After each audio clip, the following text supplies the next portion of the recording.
Hi, and welcome to our show, Dede Talks, the Art of Specialty Lenses. Our very special guest today is Stephanie Wu. She's one of my favorite people in the entire world, and she is a fantastic optometrist. Stephanie, introduce yourself to the rest of the world and tell us a little bit about yourself.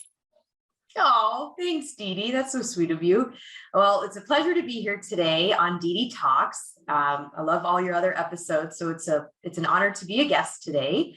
My name is Stephanie Wu. I am an optometrist, graduated from Southern California College of Optometry, completed a cornea and contact lens residency at the University of Missouri, and then I moved back to my hometown in Arizona, and I worked at 3 different practices that had no specialty lenses, integrated specialty lenses into those practices, and ended up becoming an owner. Then I sold that to open a purely dedicated specialty lens clinic in Las Vegas, Nevada, about 2 years ago, which is where I practice now. And I'm also the founder of Wu University, which is an educational platform for eye care professionals. That's fantastic. And I know you have a passion for education. We do share that passion itself. So, and that's really what I want to talk a little bit about today is your passion for education and specialty contact lens fitting. So let's kind of start off with what educational tools should practitioners have in their lives, I guess, to increase their knowledge of specialty lenses? What do you think they should be doing? That's a great question, Dede, and it's honestly one that I get all the time. So doctors are constantly emailing me or messaging me on Instagram or asking me questions after different lectures and meetings about this exact topic. You know, how do I learn more? What are some of the best things that I can do to learn about specialty lenses? So it's a wonderful question. And I think there's so much stuff out there that can be overwhelming. Mm-hmm. So the first thing I'd recommend is the Scleral Lens Society. The Scleral Lens Society is a nonprofit organization, and the entire goal of the organization is to educate practitioners on the art and science of fitting specialty scleral lenses. And so I think that because that is the mission of the entire company, it's a very natural first step. They've got tons of archived webinars. They've got lots of resources. They have monthly or quarterly webinars that they do. They've got lots of different things like example contracts and different calendar events that might be happening throughout the year. And they even host a lot of these wet labs at Academy and Vision Expo and some of these other big meetings. So that would be one of the first places I would start. And I guess kind of piggybacking off of that, the Gas Permeable Lens Institute, similar mission, nonprofit. And I mean, you've been involved in that for so long, Dede, so you know, such a wonderful educational resource that is committed to helping practitioners learn about specialty lenses. So those are kind of the 2 places I would start as a practitioner if I kind of didn't really know where to begin. Well, too, and partnering with your labs. If you've got a particular lab that you're using, partnering with your labs and let them kind of help you with that as well. Oh, absolutely. I think that that's something that a lot of people forget about, is that the labs are some of your best resources and they know where to direct you. So if you have a question about scleral troubleshooting, they can guide you to this resource or this article that was written that was really good. So the lab, I think people forget, they want you to succeed. And that's something that is very, very important to highlight. I'm glad you brought that up. Yeah. So how do you see the world of scleral lenses changing in the future? Yeah, this is something that I get asked all the time. I feel like on other different things and articles and stuff that I've written.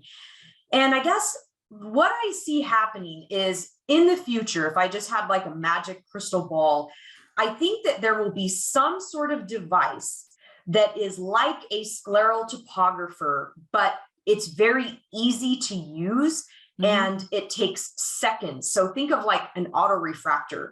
Any technician can operate it, and the patient is in there for just a few seconds, and it's very, very easy, and the device is very affordable.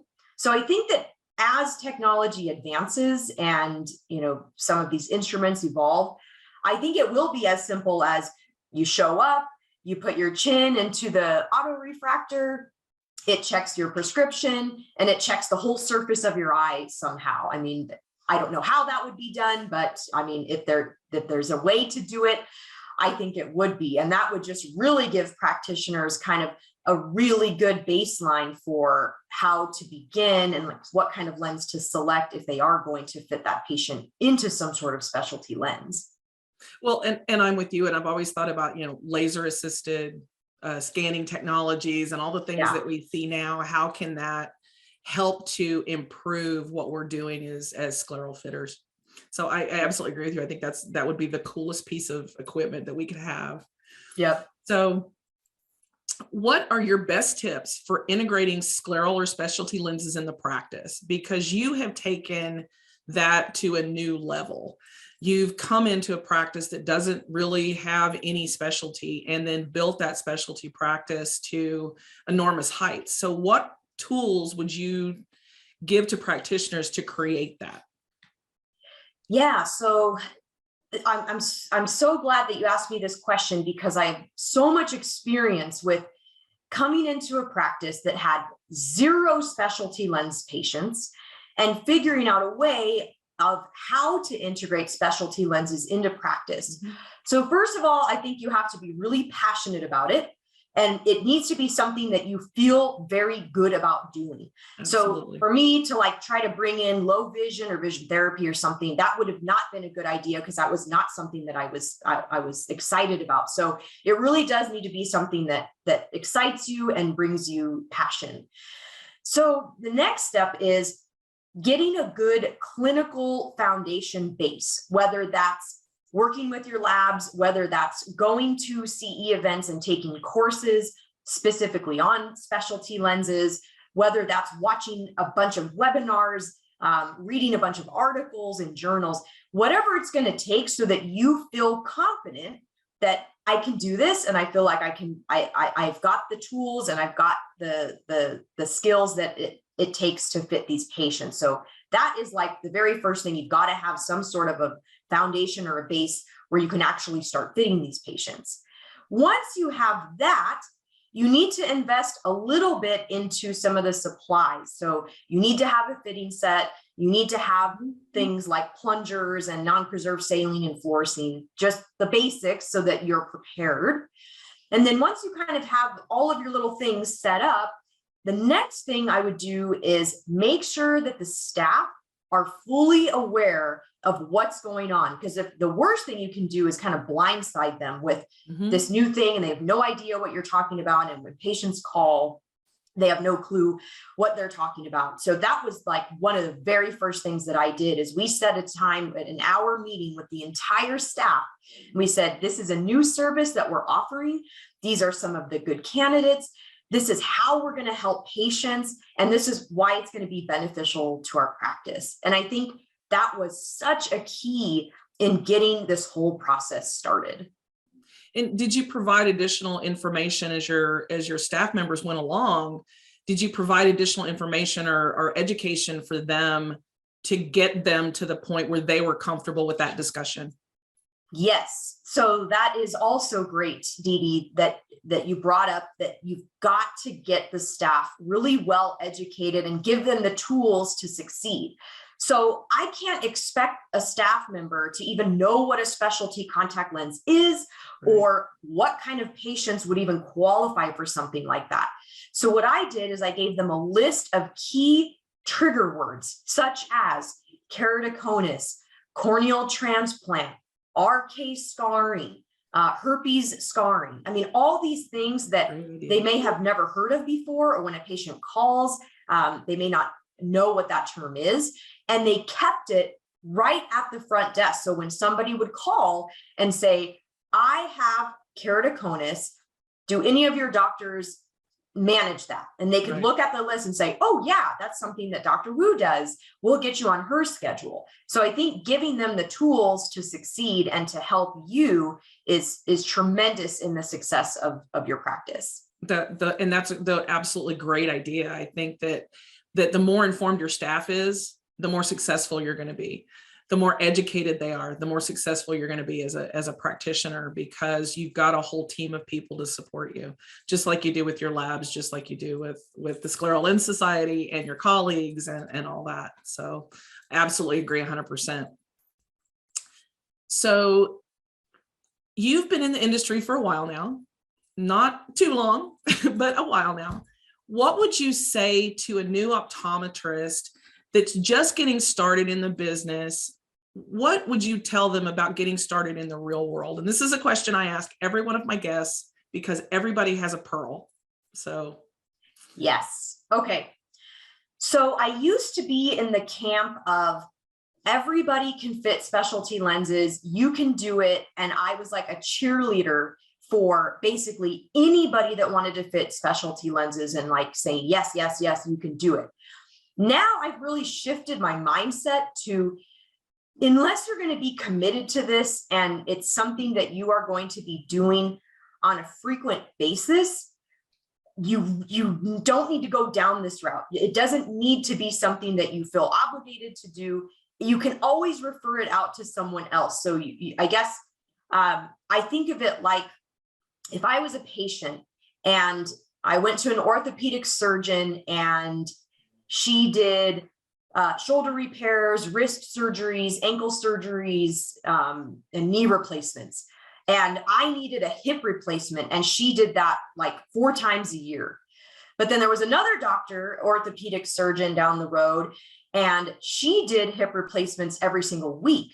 I mean, as a patient, I would want my doctor to send me to the person that is doing it all the time, because they are going to be way more equipped with whatever happens during the surgery, dealing with some of the complications that can arise afterwards.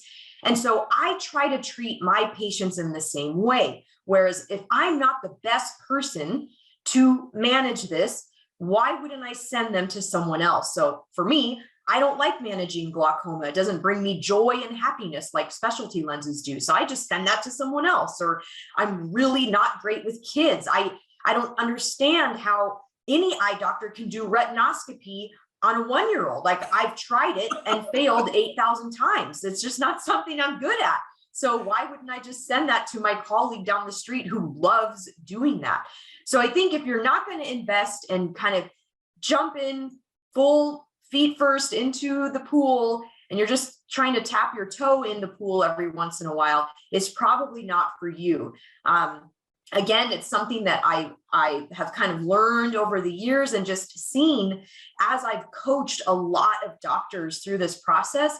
The people that are the most successful are the ones that are really committed to doing it very frequently. They're passionate about it. They're going to figure out a way to get this integrated into practice. And if it's not something that you feel like that is your calling, or that you want to be doing all the time, it's okay to send that to someone else that really likes doing it. So I think that's kind of what I've learned over the last few years of coaching doctors and seeing people's journeys, is you've got to really be committed and do this quite frequently in order to be good at it and best serve the needs of your patients. Agreed. And then you start creating a network. And when you create a network, you're getting referrals, and other doctors are getting referrals back and forth. So you really do kind of create that network to work together. So absolutely. It's all about collaborative care. Yeah, absolutely. Great idea. So I'm going to switch gears a little bit, because I also know that you have an artistic talent that is not necessarily like anybody else's artistic talent. So tell us a little bit about your knowledge of wine, because it's something we haven't touched on before. Oh, how exciting. I figured there'd be like a lot of people that were interested in wine. Well, I'm sure we're all interested. We just don't know a lot about it. Yeah, no, I love wine. I've always loved wine. I mean, I guess in the beginning, when you start drinking wine, you don't necessarily love it or appreciate all the flavors, but my mom was always really into Merlot, like a red wine. And so I started enjoying that with her when I was in college. She would make dinner and then we'd have wine. And then I started to kind of expand my palate into other things. And in the beginning, I'm like, God, they all taste the same. Like I don't taste blueberries and a hint of tobacco and all this stuff. I'm like, I don't taste any of that stuff.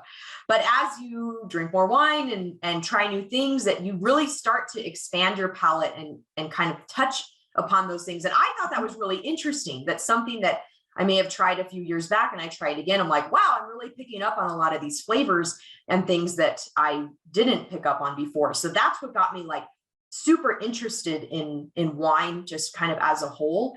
And then as I started learning about it and going to different wineries and seeing the whole production that's behind the scenes action and all of the thought and the care and the entire process that it takes for that bottle of wine to be produced, I was like blown away. I mean, from where they're going to plant the vines and what type of vines they're going to plant, when they're going to harvest. I mean, you've got a few day window where you can harvest all the grapes, and then taking those into the crusher and then fermenting them and then bottling and store. I mean, there's so many things along the way that it takes from point A that most people have no clue about to point Z, which is in the bottle and now in your glass. So that really fascinated me. And then that's what took me on my journey to start becoming a sommelier, because it was just that it was so interesting to me. And that's kind of how it all transpired. So can you give us maybe some ideas of what your favorite wines are? Some Absolutely. of the things that you love about wine, about those particular wines? Yes. So the first thing that I love kind of educating people on is how to properly taste wine. So I actually have a glass of wine here that we're going to do this little tasting together. So think of, there's 5 S's when it comes to tasting wine. The very first S is see. So you're going to look at the wine, ideally on like a white piece of paper on like a table, and you kind of tilt it so that you're looking at the color and the viscosity of the wine. So that's the first thing that you should do, is just analyze the color. Is it red? Is it white? Is it a rosé? Is it really, really dark red or almost like a brown red? Like those types of things. Okay, great. So now you've identified the color and how translucent it is, things like that. The next S, like with whites, whether they're more yellow or more clear, or okay. Right. Yeah. Whites would be like, does it look more like a straw color, like more of like a yellow color, or is it, like a lighter color, depending on what type of varietal you're drinking and from where. Some are going to be super light white, where they like basically look like water. And then other ones are like super dark yellow, like a straw or like a golden color. So I always like to look at the wine first, and kind of, that's like the first sense as far as the seeing the wine. Good. So the next step is swirl. So you do this usually on like a flat surface, but you're basically swirling the glass kind of like this. And there's a couple reasons. First of all, it opens the wine. So with oxygen, the wine will open up and you'll be able to smell some of the aromas. So some of the things that are on the tasting notes on the back of the wine bottle, like, oh, you should smell hints of cherry or jasmine or honeysuckle, depending on what type of wine you're drinking. So you're smelling it. And then also when you swirl it, you can see the legs of the wine kind of dripping down the glass. Right. And depending on how thick they are or how fast they go down, those are some things that you look for. Things that kind of go down really quickly might mean that there's more water content or the wine is thinner.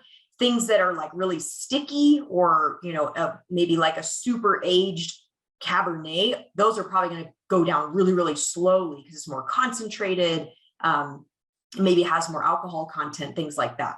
So that's the second one. So we've got C, we've got swirl. The next one is sniff. So we're going to swirl it and we're going to smell. And the reason we do that is because we want to see what is the initial aromas that you're getting. So are you smelling cherries? Are you smelling blueberries? Are you smelling, I mean, I know it sounds funny, but like tennis ball, barnyard, petrol. I mean, these are all like, I know it sounds so weird. And like in the beginning, I'm like, nobody smells that. Nobody's doing this. And like, oh, it smells like a tennis ball. But honestly, as I have expanded and had more wine, I have like come to smell some of these things that I never thought I would smell. And most people, when they smell like barnyard, they're like, that's disgusting. Why would you ever want that in a wine? But for me, when I smell barnyard now, I'm like, ooh, this is going to be really good. Because that's something that I love. Think of it like, have you ever had like a really stinky cheese? Mm-hmm. And we are like, oh my God, this smells so pungent. It smells so weird. But then like when you taste it, what happens? It's fantastic. Right. Yeah. So the same thing with wine. Sometimes it smells really weird, but when you drink it, it's delicious. So that is the third S. The next one is sip. So we've, see, we've swirled, we've sniffed, and then we sip the wine. And the purpose of that is that you want to get it in your mouth. That's why we drink wine, is to actually consume it. So once you put it in your mouth, kind of swirl it around in your mouth and get it all over your tongue. And you're supposed to get it in like your gums and like all these other things if you're like super into wine. And then that's how you get some of the flavors that actually come through. So is it really acidic? Is it very sweet? Are you getting like some of those other flavors that are on the tasting notes of the back of the wine bottle? And I don't know, like Dede, with you and wine, is that something that that you feel like when you drink it, you're like, okay, I feel like I am getting some of those tasting notes on the back of the wine bottle? Do you feel like you? I do. I actually belong to several different wine clubs, and my husband and I do enjoy drinking wine a lot, and that's really what we go for, the flavors. Like he loves the peppers and the strong, and I'm more of a lighter type. I don't want all that heavy pepper, but I do want a lot of cherry flavor and those kinds of things. So yeah, those are some of my favorite things. And I am not prejudiced. I like both red and white. So it just depends kind of on the mood that I'm in and that kind of thing. And I think that makes a difference as well. It does. And I think you're right, because it depends on what are you eating with the wine, or are you not eating anything? What is the weather like? A large, heavy Cabernet in the summertime in Las Vegas when it's 120 degrees does not sound appealing, but a crisp white, Sancerre would be marvelous, so I think it just also depends on like the season. And then just real quick, last thing is savor. The last S is savor. So once you swallow the wine, then you want to figure out kind of where you're at with, did it fall flat? And like, that is one of the first things I judge a wine on. When I drink it and I swallow, did I lose the flavor immediately? In that case, like, I don't like those types of wines. Those are usually like a lot cheaper wines or not very well made. But then you just kind of also get some of these like lingering tasting notes. So savoring the wine is also equally as important as actually drinking it and having it in your mouth. And sometimes you even feel it in your nose, like it. Yeah. That you keep it and you can almost smell it. Yep. From the back end. Yeah, no, that's perfect. I mean, there really are no wrong ways to drink wine. I think people get nervous because they're like, oh, well, I'm not doing it all correctly, or like, I don't taste any of those things, or I don't know what I'm doing. But I mean, one of my good friends, he used to say, well, wine is easy. If you like it, just drink more. Right. So like, you know what? That's a great motto, is if you drinking wine, there's no right or wrong way to do it. And if you like it, just keep drinking it. Right. And that's what my husband and I always say. It's like, we're wine lovers, we're not wine connoisseurs. But we've found that the longer that we drink and the more wines we try, the more we can pick out those nuances and things like that, the more you smell. And it's been fun. Our daughters are over 21, and we've kind of taught them some of those things. And it's funny to watch them come into their own with it. So. Oh, that's awesome. So, all right, so what are some of your favorite wines? Give me a red and a white that you think are probably your favorites. Mm-hmm. Maybe something on the least expensive end up to a more expensive.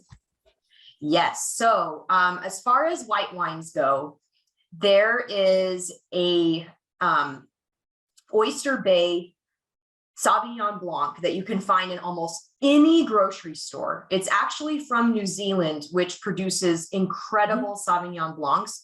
And I really like that green peppery kind of smell. Like if you don't like that, then that wouldn't be a good wine. But I love Sauvignon Blancs because they're very clean, crisp, but they also have a lot of character. Whereas some of the old world whites like Sancerre or Chablis, those maybe don't have as many of those kind of pungent aromas and flavors. So that's one of my favorite ones that you can get at any grocery store. Another really good white wine that's more on the expensive side would be like a Rombauer Chardonnay. That one is a crowd pleaser. If you have that in your and you're pouring that for your guests, they're going to love you. It's a beautiful, very golden color as far as the structure goes. It's got that very buttery, very full body flavor. So a lot of people, even if they don't like white wines, when they have like the Rombauer, they're like, wow, this is like a really big wine for being white. So I guess that would be kind of my suggestions for like low end, less than $15, and then higher end, Rombauer could be $40, $50, $60, depending on where you're at. So those are kind of my two suggestions for white wine. For red wine, oh my gosh, there's so many great ones that you can get at the grocery store, under $15. In fact, I used to get so many of my wines from Trader Joe's when I was in optometry school. I didn't have any money back then. So I'm like, I got to get the cheapest wine. But being a wine snob, I also didn't want to go for $2 Chuck or, barefoot wine where I know it's going to be terrible. I'm not going to waste calories on that. So for me, that's where I got to start just trying some of the kind of less than $10 bottles and finding ones that were really good. Yeah. So ones that I really like, there's a J. Lohr Cabernet that's really good, and a J. Lohr Pinot Noir that's really good. Those ones are very, very easy to find that you can get. Menage a Trois also has like a $10 bottle, which is like a red blend. That one is also incredible. And my mom loves the Camus, which is a very high-end winery. They make a more cost efficient wine called Conundrum, and she absolutely loves that as a red blend. Most of my wine collection that we see in these refrigerators have higher end wines because there's no need to store a wine that's less than $20. Usually it's meant to be consumed right now. Whereas the ones that are in my cellar are ones that I'm holding on to. So I have one that I am so proud of. This is called Promontory. This is a winery that is in Napa Valley, and it's in a beautiful area. The actual property where you can do the tasting it's incredible. I mean, multi-million-dollar architecture. And so they pay very, very close attention to detail. So Promontory, they have this incredible collection of grapes, and the winemaker is phenomenal. And when you do the tasting there, I mean, it's just an experience like no other. It's very expensive. It's definitely a splurge. Or if you're going to Napa and, wanting to try something that like you're probably never going to have again, going somewhere like that is such a great thing. And so that's one of my favorite bottles of wine that if you ever do see it, or if you ever do have some extra money or, want to splurge on something, Promontory wines are absolutely out of this world. I actually have a little bit of experience with that wine as well. And you're right, is absolutely a fabulous winery, fabulous wine. Amazing. Stephanie, thank you so much for being our guest today. I've absolutely enjoyed talking about wine with you and contact lenses. You're absolutely one of my favorite people, and I just really do enjoy that you were here with me today.